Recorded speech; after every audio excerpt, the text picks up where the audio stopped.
Hey guys, it's Mr. Calderon with Queen My Pawn, and I'm going to be discussing a correspondence match that I got in my inbox from Jesse. And Jesse wants to know um, how I would analyze this game. So let's go ahead and take a look. D4. So Jesse was black. Knight f6,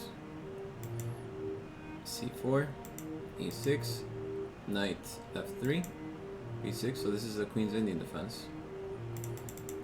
Personally, I like to play d5 because I like to control the center with pawns, but the Queen's Indian defense is controlling the center with pieces and long range. So basically, the pieces act like snipers and try to take anything and everything that's over here. So after b6, knight c3, bishop e7, bishop g5. By the way, you can see that the opening play is pretty good because you can use a book in correspondence play, meaning you can actually check in your chess base what to play. So you go to chess base, you can search games, you can search opening, you can have the live book with you and it'll tell you all the percentages. Right now it says no moves found, but it's loading. Maybe I need to reset it. So let me try resetting it. Normally it just loads right away. Maybe this almost never happens, but ChessBase could also be having problems. So, but normally if you see me in my other videos, I have actually supported ChessBase, and it's definitely usable for correspondence, but not during live matches when you have a timer. You can't do it. It's illegal. You'll get banned. So bishop g5, bishop e7, e3, castles, bishop d2, e2, d5. You can see that up to this point, everyone's been developing a new piece. And right now, d5 is to claim a stake in the middle and also to bring out the knight to d7.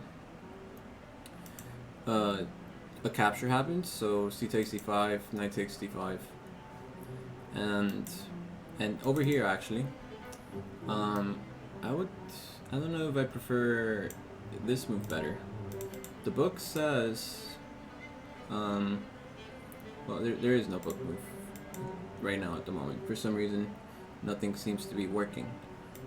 But I would not make this move because after something like, let's see,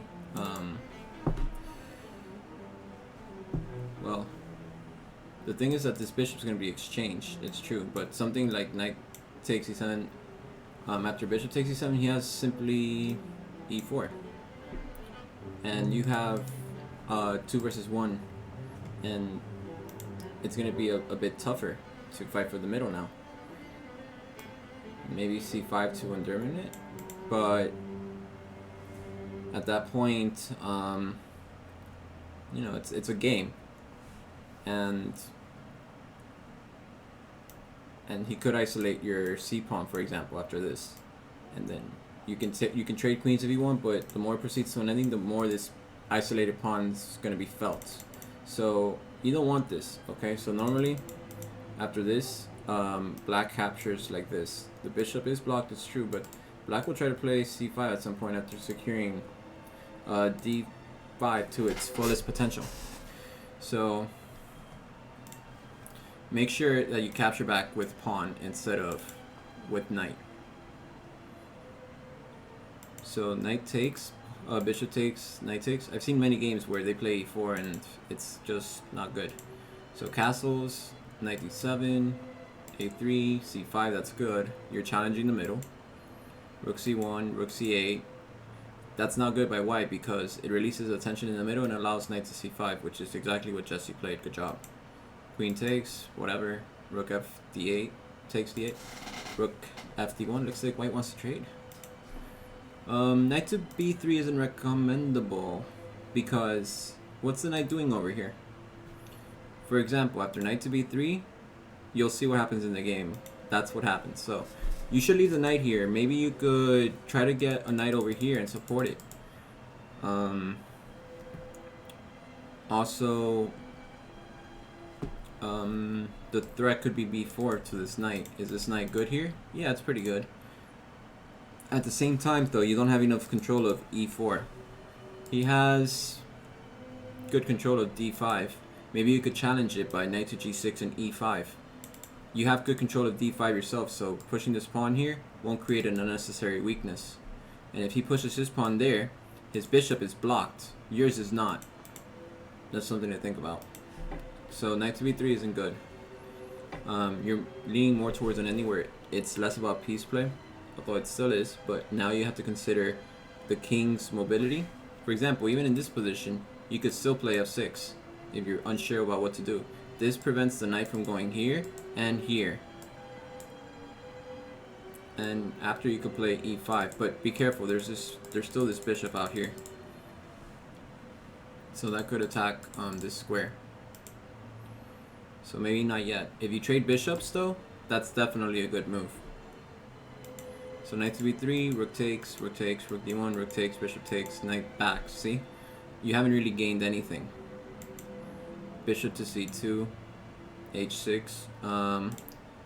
Okay, h6 is a waiting move, but I prefer more actively king to f8. You can't take the pawn because, as we've seen in Fischer's first game against Spassky in the World Championship, the bishop will be trapped. h6, king f1. I don't know, you're training too much and it's leading towards a draw. And endgames like this, if this isn't drawn, there's still 3 pieces out. Knight d5, knight takes, bishop takes. Now it's leaning more towards a draw. b4, knight to e4, that's a good move. No, that's a bad move. Look, Capablanca has discussed this ending in many types of situations. And Ruben Fine has, and basically every grandmaster and master has analyzed these endings. Look at the pawns. There's 2 sides. The knight cannot get to both sides as fast as a bishop. So the bishop has the advantage here. And therefore, you should be able to win this pretty easily. Knight to d2, bishop to c6, stopping the pawns basically from advancing. f3, king f8, king e2. That's an unnecessary check. This isn't a middle game. You need to get your king ASAP to the middle.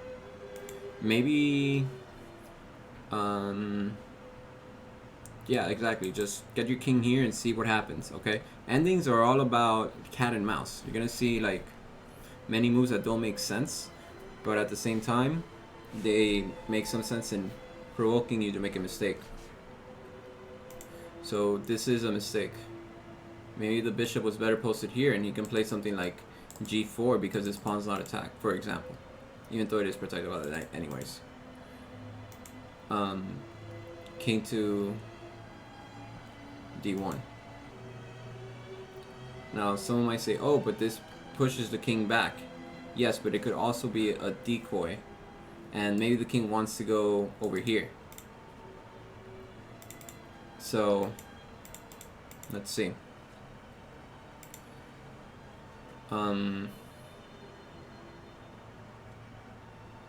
Just, you know, you could save the checks for last. Maybe you want to actually provoke the king to come out here. That's what I would naturally do. Like, I'd be ready to fight for that. But okay, bishop to b5. King to d1. So basically what Jesse's doing is trapping the king so that the king cannot escape, but the king can always escape through here. This is a good middle game move, but it's not going to help you in the end game because in the end he gets the tempo back. Knight to b3. I don't know, I would keep the knight there. e5, king to d2. So as you can see, the king gets in the game, but as you can see, I don't like the knight here because it's completely out of the game. I prefer the knight on d2. So bishop to f1, g3, bishop to c4, knight to a1. That's so terrible. You can just easily get the king in the game now. Good. King to e7, king to c3, the move has to be to keep attacking things. So bishop to f3 was warranted. So bishop to e6 is not, because you're not attacking anything. Knight to c2, king to d6, and for some reason you offered a draw here, but this is when the game was starting to reveal and to unravel.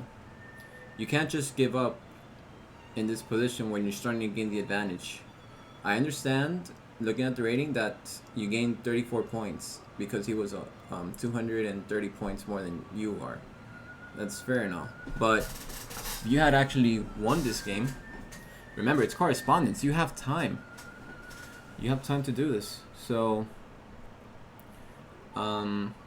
there's absolutely no reason to just stop. So if you lose, then I can analyze that loss for you. But if you are able to just continue playing, that's good too. And if you win, that's something to take in and be like, oh my gosh, I just defeated someone on this level. Maybe I belong here. That's how growth happens. So if you like this video, make sure to give it a like by clicking the thumbs up button. Subscribe for more content like this, and I'll see you on the next one.